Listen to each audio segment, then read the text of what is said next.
오늘 이 자리는 LG G7 ThinQ 발표의 자리인 만큼 LG G7에 관련된 질문만 해주시면 감사드리도록 하겠습니다. 그럼 지금부터 질의응답을 시작하도록 하겠습니다. 네, 안녕하세요, 리더입니다. 제가 궁금한 거는 이제 이번에 뉴 세컨드 스크린에 대해서 좀 궁금한데요. 기존에 이제 LG V10부터 나온 거에서는 이제 상단에 그 옵션을 줘가지고 뭐 플레이어라든지 그 앱 단축키라든지 이런 게 들어갔었는데, 이게 왜냐면 노티라는 이슈가 있고 여기는 또 세컨드 스크린이라고 LG가 또 주장하고 있는데, 기존에 그런 아이덴티티가 이어져 왔는지 아니면은 그것도 사라지고 그냥 지금처럼 돼 있는 건지 궁금합니다. 네, 일단 우선 안녕하십니까. 귀한 시간 방문해 주셔서 감사하고요.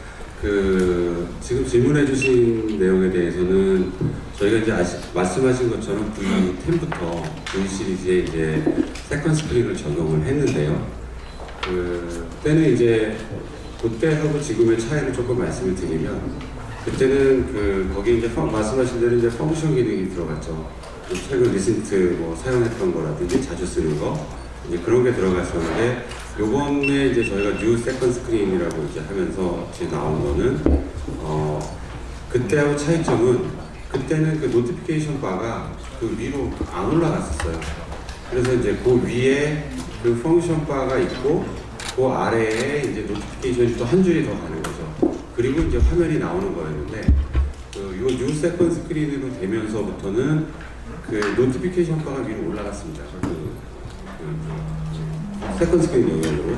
그러면서 고객 입장에서는 뭐였냐면, 그때 저희가 이제 세컨드 스크린이라고 한 이유가 화면을 전체를 다 쓰고 싶었었어요. 그때도 지금처럼.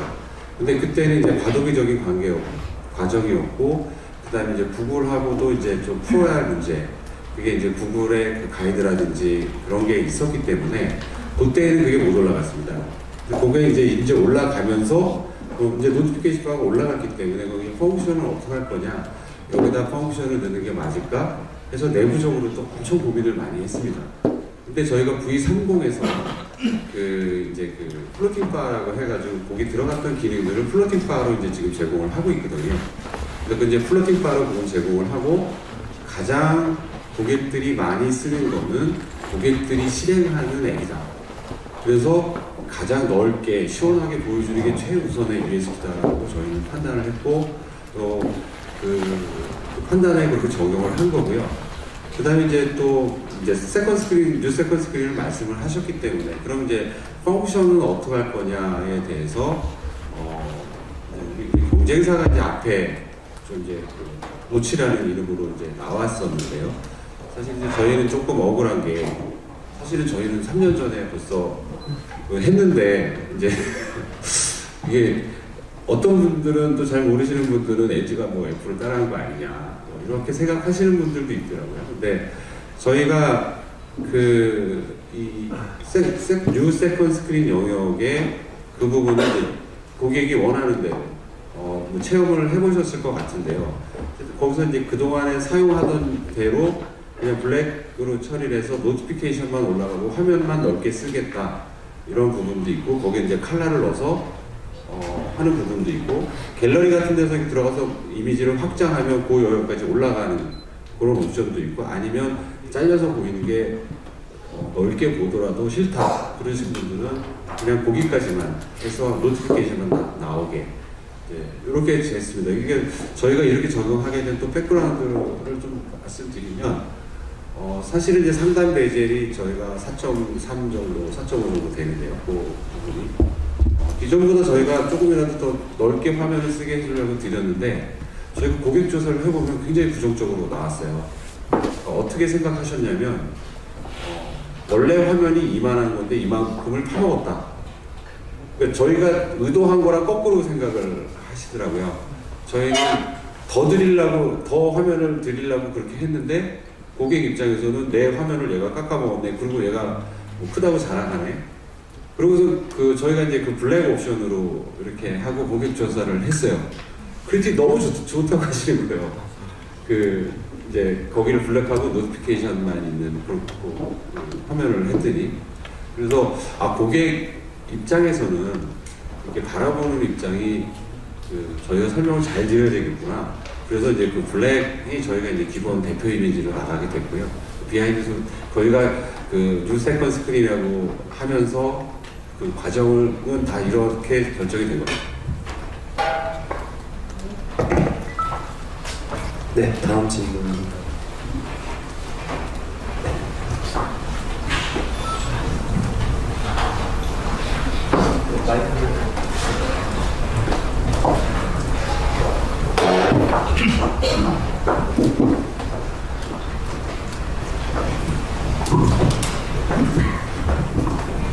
네, 안녕하세요. 핑구의 날짜입니다.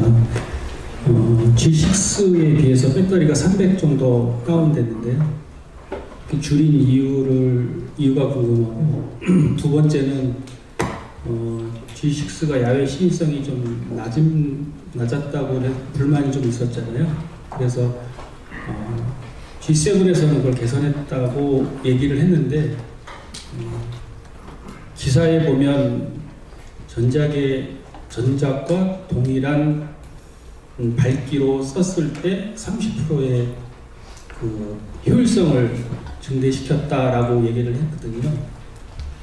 그렇다는 얘기는 G6의 야외 시인성이 없는 상태의 밝기로 썼을 때 30% 효율적으로 썼다는 얘기인데, 실내에서는 같은 밝기로 쓰면 볼만하니까 배터리가 30% 효율성이 된 건 맞는데 밖에서 썼을 때는 그렇지 않을 것 같거든요. 그래서 밖에서는 배터리 소모율이 높고 제대로 보려면 실내에서는 배터리 효율성이 높은 거로 저는 이제 그렇게 이해를 했거든요. 그래서 300이 줄면서 효율성이 외부에서는 떨어지면서 더 배터리가 더 많이 쓰게 되지 않았나 하는 생각이 들고요. 두 번째는 AI 카메라가 전작에 비해서 피사체를 분석하는 시간이 얼마나 단축됐는지 그게 궁금해요. 실제로 써보면 피사체를 인식할 때 껌뻑해서 화면이 검게 된 다음에 피사체를 분석해서 사실은 별로 느낌이 안 좋아요. 사실은 그냥 그 상태에서 피사체를 분석을 해야 되는데 껌뻑하니까 뭔가 약간 문제가 있다고 인식이 돼서 그게 좀 아쉽고, 전작에 비해서 얼마나 피사체를 분석하는 시간이 짧아졌는지 그게 궁금합니다. 일단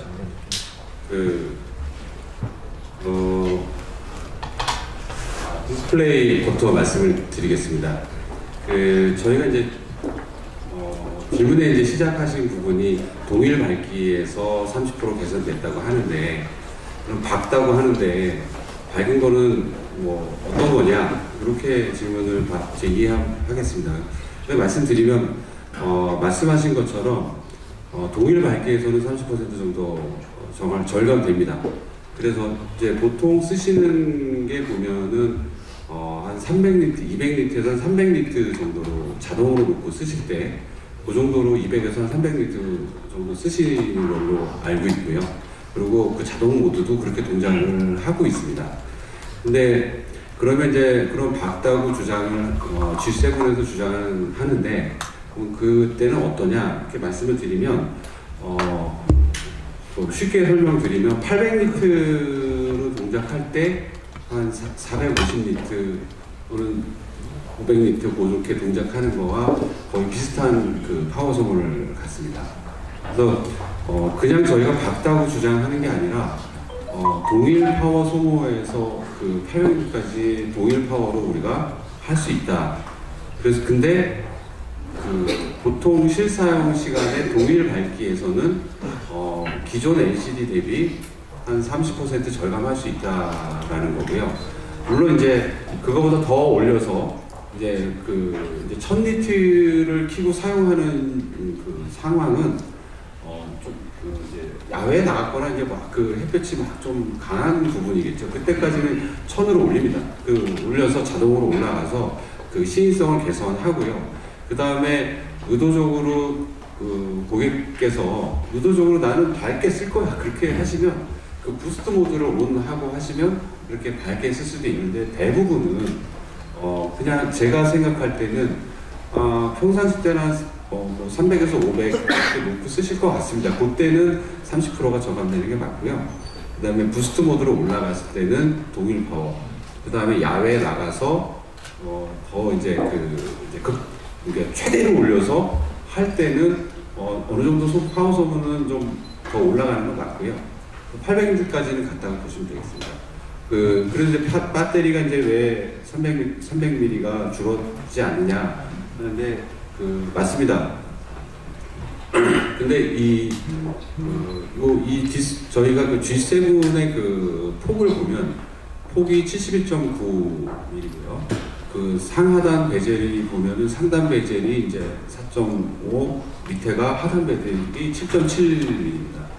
그러면 그동안 나왔던 베젤 중에서는 가장 베젤이 낮은 거고요, 작은 거고요. 그러면서 죄송합니다. G6가 동일 폭이에요. 71.9mm입니다. 걔가 5.7인치였고요.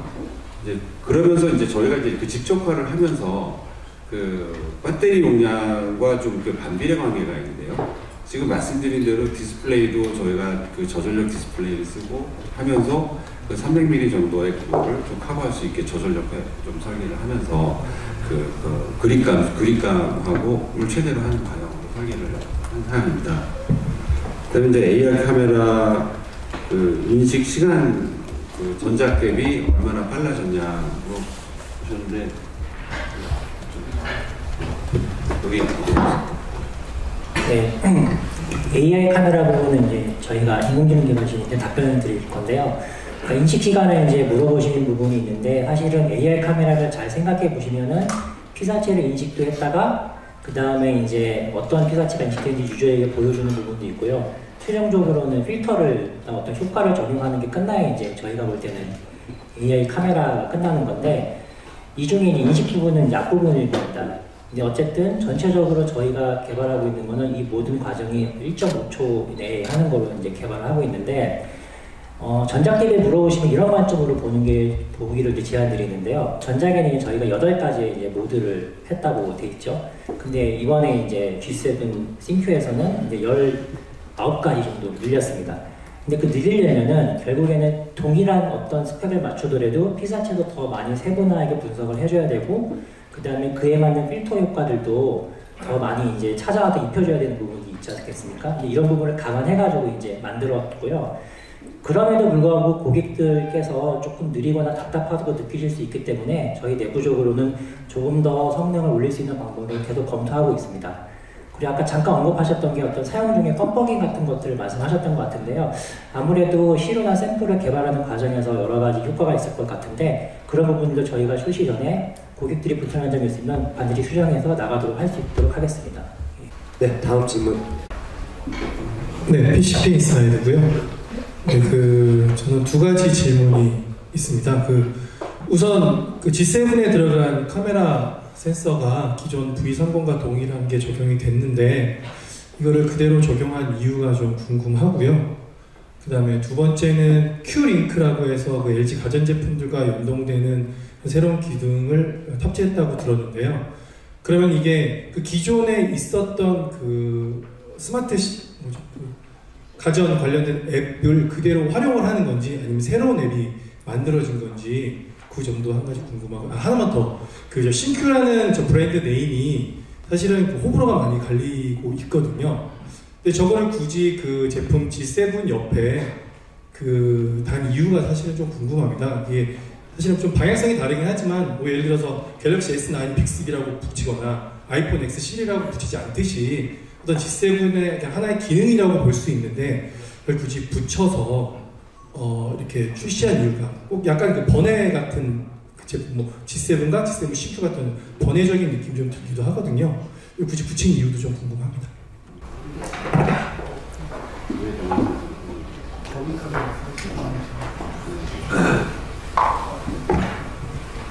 예, 질문이 점점 날카로워지고 있네요.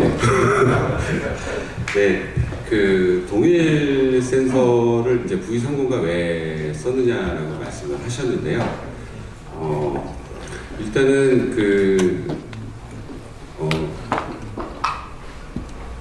전작하고 달라진 것 중에 하나가 저희가 이제 광각 쪽에 16메가로 올렸습니다. 그리고 또 달라진 게 뭐냐면 저희가 그 전작에서는 이제 그 후면 카메라에 듀얼 카메라를 적용했지만 아웃포커싱 기능은 적용을 안 했었죠. 그러면서 이제 저희가 이제 하면서 이제 G7 ThinQ에서 오면서 한 게 뭐냐면 업그레이드 된 게 뭐냐면 그 두 카메라를 이제 온라인 시키는데 가장 좋은 거는 동일 화소의 동일 센서로 온라인을 하는 게 가장 좋다는 좀 판단을 했습니다. 그래야 그게 그 왔다 갔다 하면서 이질감 없이 왔다 갔다 할 수 있고요. 그 다음에 그 저희가 이제 전작에서 계속 얘기했던 그 저희 V30S ThinQ를 저희가 내면서 그 거기서 이제 브라이트 카메라라는 거를 적용을 사실 먼저 해서 냈습니다. 그때는 이제 2배 밝기 뭐 하면서 나갔고요. 그 다음에 그 다음 단계로 G7 ThinQ에 나가면서 그 브라이트 카메라가 슈퍼 브라이트 카메라로 바뀝니다. 그러면서 그 V30S 대비, 고고버 대비 한 2배 정도 더 이제 개선이 된 그 로드맵에 있었던 거고요. 그러니까 그 브라이트 카메라를 구현하는 그 센서를 갖고 저희가 계속 발전을 한 거고요. 좀 일관성 있게 저희가 지금 적용을 하면서 그 다음에 광각도 16메가로 같이 올리면서 그 온라인하고 거기다가 그 화각이 줄지 않는 그 아웃포커싱 이제 기존에 나와 있는 그 경쟁사 제품 같은 경우는 아웃포커싱을 하면은 화각이 이제 45도로 줄죠. 줌 카메라 쪽을 사용하기 때문에 그 화각이 더 줍니다. 그리고 밝기도 이제 뭐 더 안 좋아지고 하는데 저희 같은 경우는 그 화각을 줄이지 않고 계속해서 이 노멀 77도를 유지하면서 71도 죄송합니다. 71도 그대로 유지하면서 그 온라인을 시켜서 하고자 또한 슈퍼 브라이트 카메라를 적용하기 위해서 그 센서를 계속 사용하는 부분입니다. 그래서 그 센서 자체가 저희가 이제 그 브라이트 카메라를 구현하는 그 기술이 적용 가능한 센서였고요. 그 다음에 이 슈퍼 브라이트 카메라를 적용하기 위해서 개발 초기부터 이제 퀄컴이라든지 이런 쪽하고 저희가 커스터마이징을 하고 계속 같이 콜라보레이션을 하면서 단시간에 할 수 있는 게 아니었기 때문에 그 센서를 리유즈해서 성능을 올리는 작업을 저희가 한 부분입니다. 추가로 좀 카메라 좀 설명드립니다. 안녕하세요. 화질탄소의 최동호입니다. 개발적인 입장에서 말씀을 드리면 사실 업그레이드 되는 거는 하드웨어적인 관점의 업그레이드가 있을 수도 있고요. 또한 소프트웨어적인 업그레이드도 있을 수 있다고 보고 있는데요. 저희가 카메라가 후면 같은 경우에는 일반, 그 다음에 광각, 그 다음에 전면 카메라가 있는데요. 모든 센서가 리유즈가 된 건 아니고요. 말씀하신 것처럼 16메가 광각 카메라하고 전면 카메라 같은 경우는 이번에 변경이 됐고요. 16메가 메인 카메라만 그대로 이제 이어지는 거죠. 그런 부분에 있어서는 아까 설명드린 것처럼 아웃포커싱이라든지 이런 또 다른 기능을 제공하기 위해서 광각과 적합한 조합을 찾는 과정 중에 있었다고 보시면 될 것 같고요. 그럼 이렇게 하드웨어가 주어졌을 때 소프트웨어 개발하는 관점에서는 또 다른 어떤 가치를 제공하기 위해서 기존 저희가 썼던 V30 또 V30 플러스 대비 또 다른 업그레이드를 하려고 이제 노력을 하고 있는 거죠. 그래서 가장 기본적으로는 화질적으로 기존보다 더 좋은 화질을 만들어 드리기 위해서 더 노력을 하고 있는 부분이 있고요. 또 아까 말씀하신 것처럼 가장 대표적으로 저조도 쪽에서 더 밝게 표현할 수 있는 슈퍼 브라이트 모드라는 기능을 추가하고, 그리고 기존에 저희가 제공하지 못했던 아웃포커싱 기능 같은 것도 이번에 제공을 하면서 단순히 하드웨어 메인 카메라가 변경되지 않아서 업그레이드 되지 않은 게 아니라 하드웨어적으로 업그레이드 된 부분이 있고 거기에 맞춰서 소프트웨어적으로 또 추가적으로 업그레이드 되면서 전체적으로 카메라 관점에서는 기존에 저희가 쓰던 것보다 한 단계 더 진보된 그런 걸 제공해 드린다고 보면 될 것 같습니다.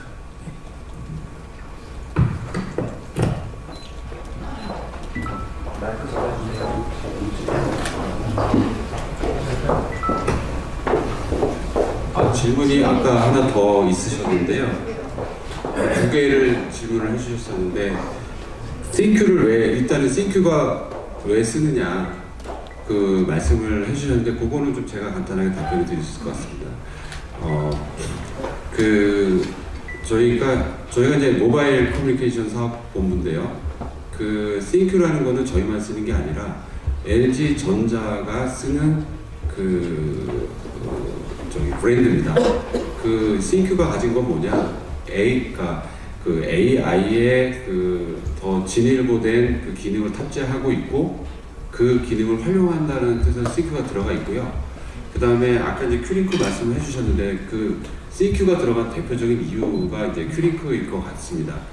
그 단순히 저희가 폰 혼자서 그 AI 기능 예를 들면 이제 폰 혼자서 하는 기능은 AI 카메라가 이제 폰 혼자서 하는 거겠죠. 하지만 그 AI가 IoT까지 확장이 돼서 저희 LG전자 가전 제품들하고 다 연동이 되는 게 지금 로드맵상에 잡혀 있습니다. 그게 G7 CNQ가 그 시작점이고요. 그러면서 이제 예를 들면 이제 그 IoT와 AI가 만난다고 보시면 될 것 같습니다. 그 IoT랑 AI랑 좀 이제 보통 분들은 좀 헷갈리시는 경우도 있는데 예를 들면은 그 스마트 CNQ 같은 경우는 AI 영역으로는 들어와 있지 않았죠. 그냥 IoT인 거죠. 그거는 이제 그 등록을 좀 간편하게 해서 폰에서 컨트롤하고 그런 부분은 유사합니다. 하지만 저희가 이 큐링크라고 해서 리뉴얼을 하게 된 이유는 폰이 중심이 된다는 겁니다. 전에 그 스마트 CNQ는 어떻게 보면은 가전 입장에서 좀 바라봤던 부분이 있고요. 큐링크 같은 경우는 폰이 중심에 있고 가전을 제어하는 그러면서 들어가는 게 거기가 AI가 접목이 됩니다. 예를 들면 대표적인 게 보이스 어시스턴트 죄송합니다. 보이스로 이제 다 컨트롤을 한다든지 아니면은 나의 그 생활 패턴을 분석을 해서 그 가전을 어떻게 할까요? 이렇게 할까요? 먼저 추천을 한다든지 그 다음에 LG 가전이 공통적인 프로토콜을 갖고 이 모바일이 중심에 있는 상황에서 이제 연동이 되는 그 큰 그림의 시작점이고요. 그래서 그 CNQ가 저희뿐만 붙는 게 아니라 가전 쪽에서도 CNQ가 붙습니다. 향후에는 그런 가전과 다 연동이 되면서 AI가 그 위에 올라가서 그 AI 기능을 수행하는 그런 방향으로 가려는 저희의 의지가 담긴 브랜드고요. 그래서 CNQ가 붙었다고 말씀드릴 수 있습니다. 아까 큐링크와 그 스마트 CNQ의 차이는 제가 이거 말씀드린 것처럼 이런 AI가 그 위에 올라가서 하는 부분 이렇게 설명을 이 정도 하면 될 거. 네, 감사합니다. 질문해 주시죠. 네, G7 출시 축하드립니다. 저는 블로거 알투비입니다. 다른 것보다 지금 대답 들으면서 사실 너무 정치적이거나 모호하게 하신다는 생각이 들긴 하는 것 같은데요. 솔직히 말씀드리면 뉴 세컨드 스크린이라는 게 기능이 제공되지 않는 상태 내에서 저희는 더 드리려고 했는데 사용자들은 일부를 깎아먹었다라고 말씀을 하셨어요. 저는 그 대답을 들으면서 굉장히 실망스러웠는데요. 대각선 크기 6.1인치는 그 노치 부분을 빼고 잰 겁니까? 포함해서 잰 겁니까? 포함해서 잰 거 아닌가요? 그럼 당연히 소비자가 느끼기에는 잘려나갔다고 보는 게 맞습니다. 그 부분을 빼고 집어넣었어야 맞는 거고요. 지금 AI 같은 경우도 말씀하셨다시피 저희는 1.5초로 잠깐 깜빡인다는 게 전부터 계속 나왔던 부분입니다. 거기에 대해서 해결책이 있다면 지금부터 출시 때까지 준비하시겠다는데 제가 볼 땐 불가능합니다. 마찬가지로 소프트웨어 같은 경우도 카메라가 소프트웨어적으로 업그레이드 했다고 하는 것들 테크 브리핑이면 테크 관련돼서 늘어난 사항들의 현재에 대해서 얘기를 좀 해주시면 좋겠는데 사실 몇 년 전만 해도 V라인 처음 나왔을 때는 V10하고 G 시리즈하고 확실하게 달랐습니다. 그리고 그때 발표하셨던 분께서는 하나는 러기드로 좀 더 큰 폰으로 가겠다 했는데 지금은 G6가 작은 폰 V30이 큰 폰 하다가 G7 크기가 V30보다 더 큽니다. 결국 폰에 대한 경계도 헷갈리고 소프트웨어도 헷갈리고 두 개의 차별화가 없고 한 집안에서 같은 팀이 만들어내면서 계속 똑같은 하드웨어를 집어넣고 있는데 저는 어떻게든 글을 쓰려면 뭔가 차별화가 있거나 테크에서 어떻게 반영되는 부분을 들어야 될 텐데 그런 부분에 대해서 희망을 얘기하시면 곤란합니다. 사실 희망은 LG가 했던 말은 두 텀을 넘어가는 경우가 없었습니다. 안타깝지만 사실이 그랬고요. 작은 카메라들 나왔을 때, 작은 폰 나왔을 때 계속 이러저러 갑니다라는 희망하시는 것보다 바뀌는 게 없기 때문에 다 거기서 거기라고 얘기를 합니다. 제가 궁금한 건 몇 가지는 지금 얘기를 하려다 듣고 있어서 계속 반복적으로 바쁘실 텐데 저희도 시간 뺏고 있는 거예요. 이렇게 말씀하시면. 희망이 아니라 현재 있는 것들, 그리고 당장 준비된 것만 해주십시오. 전 두 가지만 궁금합니다. 과연 V 시리즈하고 G 시리즈하고 뭐가 좀 달라지는 겁니까? 거기에 대해서 G7 나왔던 게 V30의 좋은 점을 다 흡수하고 나왔습니다. 크기도 커졌습니다. 뒤에는 아니겠지만 G 시리즈가 주력으로 나가서 이게 1년을 갈 폰인지 6개월 있다가 또 V40에 뒤집힐 폰인지 그런 것도 알고 싶고요. 두 번째는 구글 어시스턴트 버튼을 추가하셨습니다. 벌써부터 나오기도 전에 그거 리맵업을 할 수 있느냐 아니면 다른 걸로 전환할 수 있느냐, 픽셀에서 옆에 그립 잡던 것처럼 바꾸게 되는 그 기능만 쓰는 거냐라고 물어보는데 굳이 삼성도 그걸 리맵할 수 있게끔 바꿔주는 업데이트를 얼마 전에 냈는데 구글과 약속해서 어쩔 수 없이 리맵을 못하게 막은 건지 아니면 의도한 게 있어서 정말 끌고 가신 건지 그 두 가지에 대해서 좀 듣고 싶습니다.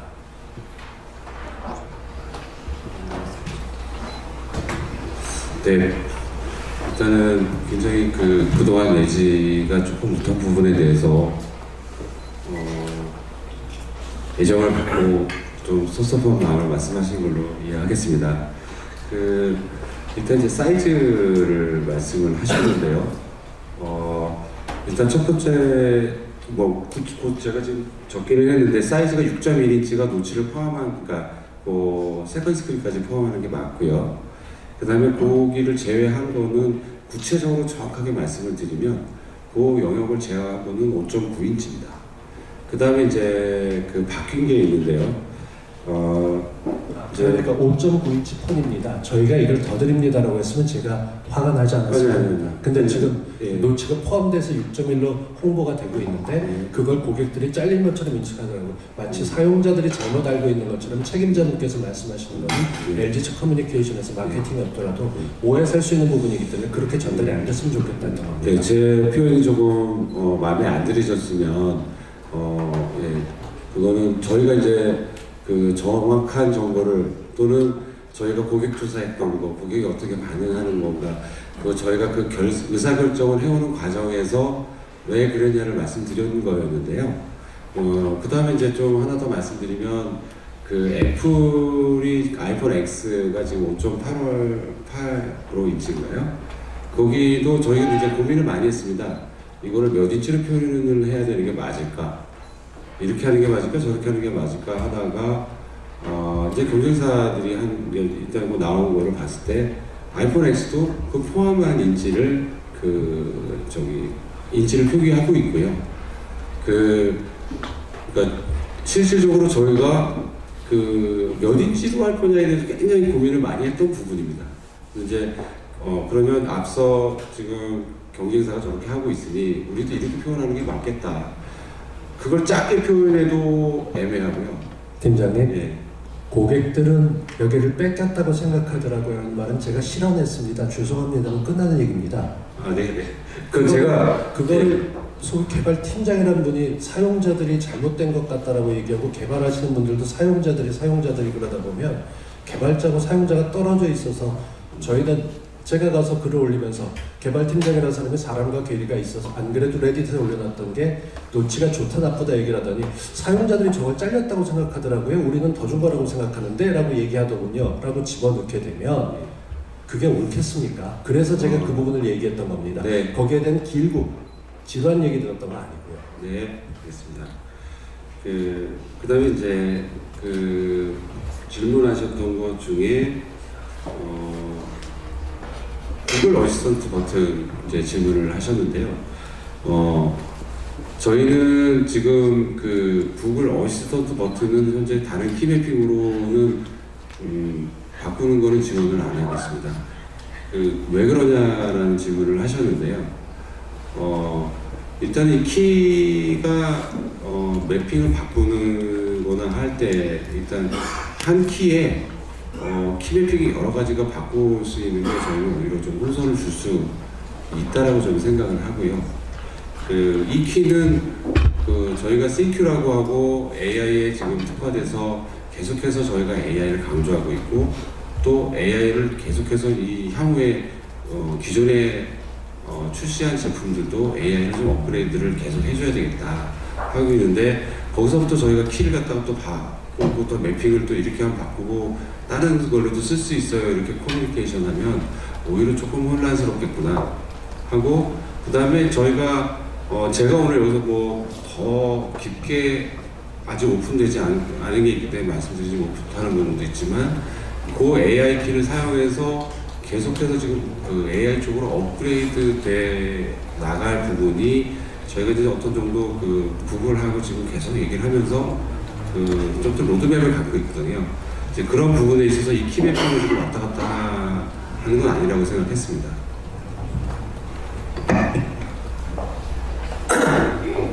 네, 그 고객이 사용자라고 잘못 썼다라고 하는 부분은 정정드리도록 하겠습니다. 다음 질문 손 들어주시면.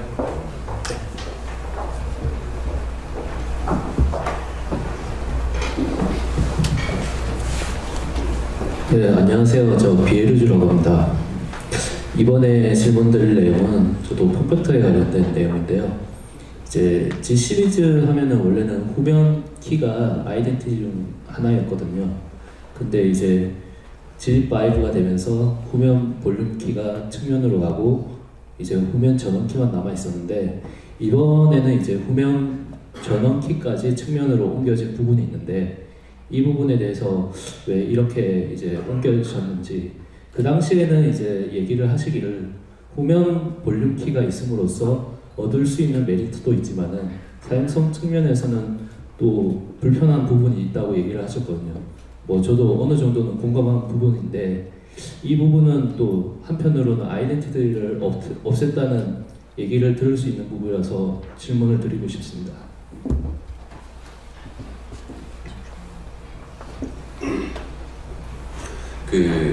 저희가 이제 후면키를 이제 G2 때부터 적용을 하면서 그런 말씀을 많이 드렸죠. 이제 거기 파워키 역할을 하면서 그때는 이제 그 볼륨 버튼이 위아래로 있는 그러면서 저희가 사실은 주장했던 거는 뭐였냐면은 키 리스였습니다. 그러니까 해슬 프리 해서 이 주변에 내가 아무것도 없이 깔끔하게 키 없이 그런 게 정말 결국에는 키도 다 없어지고 그냥 디스플레이와 이 터치만 있는 게 결국엔 방향이 아니겠는가 하고 저희가 이제 G 시리즈 G2 이렇게 하면서 계속 주장했던 바였습니다. 그러면서 이제 G7까지 오면서 이제 그러니까 V30이죠. 바로 저희 전에 나왔던 제품이 V30에서는 후면 키와 볼륨 키는 옆으로 갔고 이제 파워 키가 되어 있었는데 G7은 이제 파워 키가 옆으로 빠지죠. 거기는 이제 여러 가지 저희가 좀 생각한 부분이 있습니다. 첫 번째가 뭐였냐면 여전히 저희는 이런 키들이 이제 없어지는 방향으로 가는 게 맞다라고 생각을 하고 있었고 그러면 이제 우리가 강하게 얘기해온 이 후면 지문키는 어떻게 될 것인가 가 있었는데 저희는 이제 지문키가 이제 디스플레이 안으로 들어가는 걸로 사실은 어떤 트라이를 하고 있었습니다. 근데 그게 이제 기술적으로 아직 이제 머추어지 않고 계속 트라이 에러 하고 하면서 그런 향후는 어떻게 G7 TQ에서는 일단 그러면 언더 디스플레이 지문은 어렵겠다 판단을 했고 그럼 다음은 어떻게 갈 거냐 했을 때 다음번에는 또 트라이를 해야 되겠다 로드맵을 갖고 그러면 지문키가 없어지면 어떻게 되지? 후면키라는 게 이게 아이디가 어떻게 되는 건가? 그러면서 사실은 좀 이사 준비를 좀 하고 있었던 거고요. 그러면서 근데 아직은 이제 후면키가 이제 전원키 역할은 안 하고 있는 거죠. 그냥 이제 갖다 대면 웨이컴하고 그런 거고요.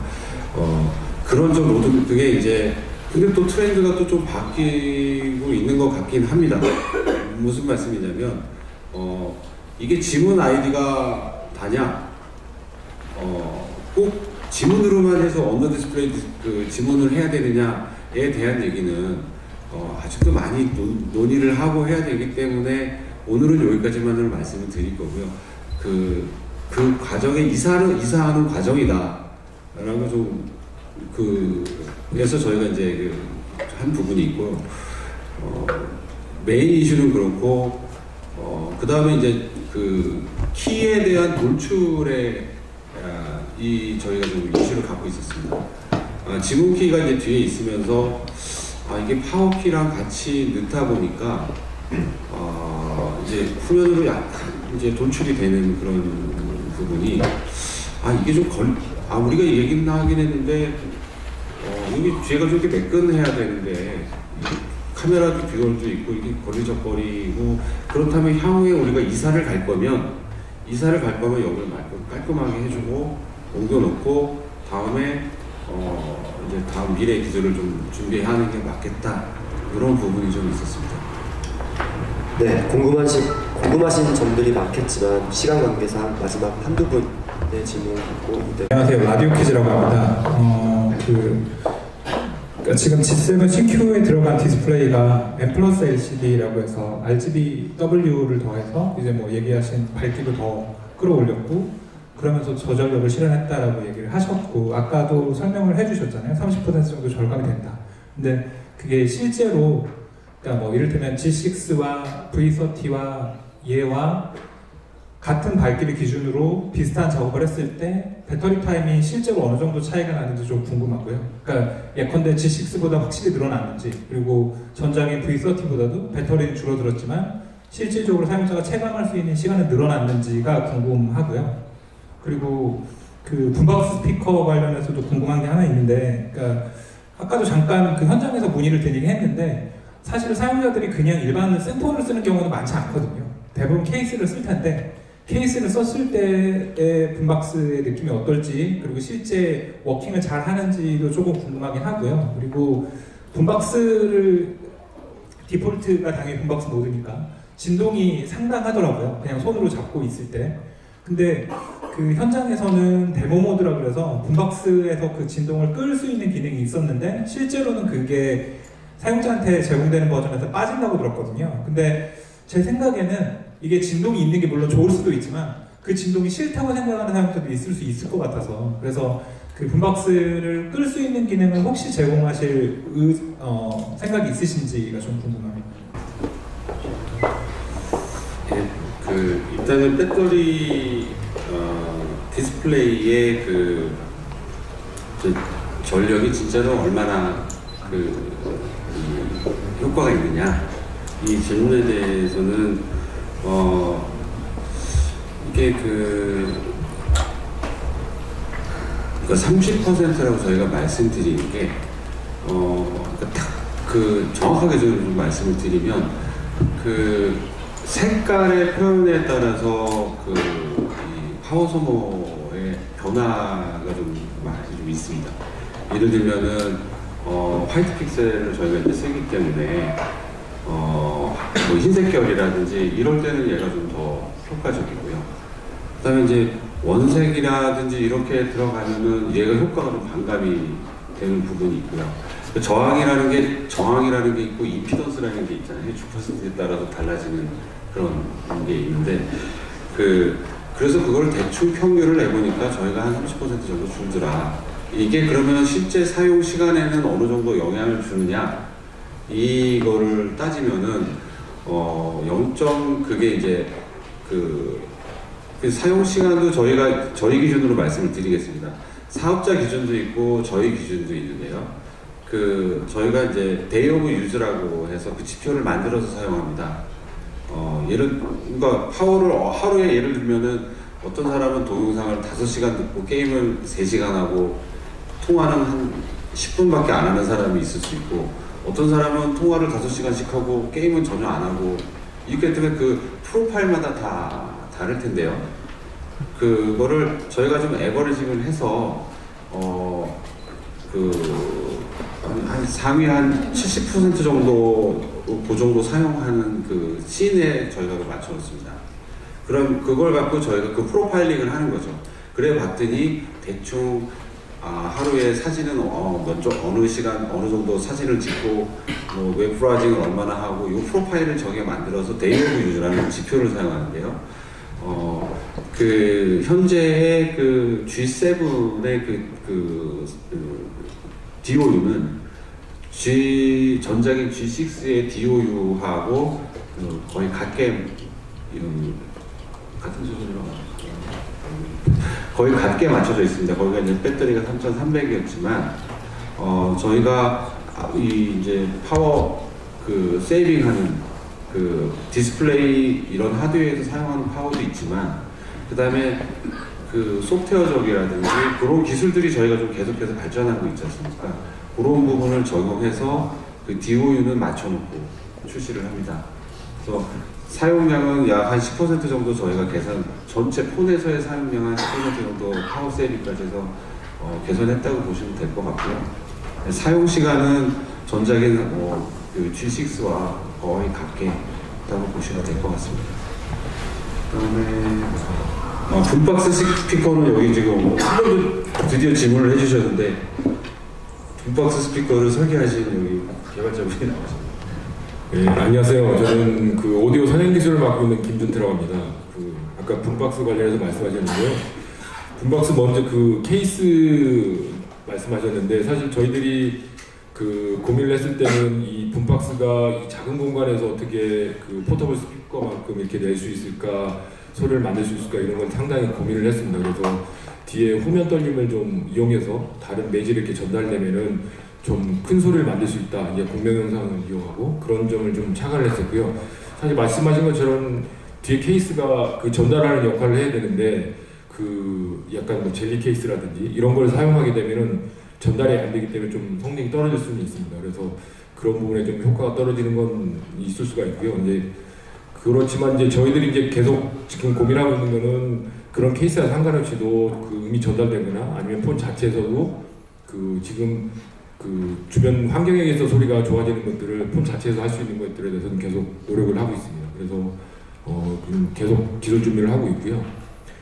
두 번째로 그 진동에 대해서 말씀하셨는데 저희들도 초반에는 그 떨림이 많아서 이 진동 때문에 다른 부품들에 어떤 영향을 많이 주지 않을까 이런 것들에 대해서 고민을 많이 했고요. 그래서 그 내부에 있는 레이저 장비를 이용해서 각 포인트별로 다 이렇게 측정을 해보고 했는데 사실 보니까 그 모터보다는 영향을 덜 주더라고요. 저희 떨림이 지금 케이스가 지금 되게 후면 케이스가 얇은 케이스라다 보니까 이게 좀 더 떨리는 것처럼 보이지만 실제 크기는 모터보다는 좀 못합니다. 그래서 그래도 어쨌건 간에 이게 그 진동에 의한 역할이 다른 부품에 영향을 줄까 이런 것들에 대해서 저희들이 마지막까지 계속 실내성 여러 가지 가속 테스트며 실내성 테스트를 해서 그 부품에 대한 영향력을 계속 확인을 해왔는데 현재까지는 그 실내성에 문제가 없을 것으로 좀 판단이 되고 있습니다. 그리고 그 붐박스 오프 기능에 대해서 말씀하셨는데 사실 그 키의 그 볼륨 키를 낮추면은 그 붐박스 이제 효과가 좀 떨어지기 시작하기 때문에 그 실제 이제 떨림이 줄어드는데 그렇게 해서도 할 수는 있다고 좀 생각을 했고요. 그 별도의 오프 모드를 두지 않았던 이유가 이제 만약에 오프 모드를 또 별도로 둬야 된다는 생각이 좀 고객들이 의견들이 많으면 그 부분에 대해서도 좀 고민을 해봐야 될 것 같습니다. 구독과 추천으로 꿀단지를 채워주시면 꿀단지 TV 영상을 보다 빠르게 볼 수 있습니다. 지금까지 꿀단지 PD였습니다. I will be back.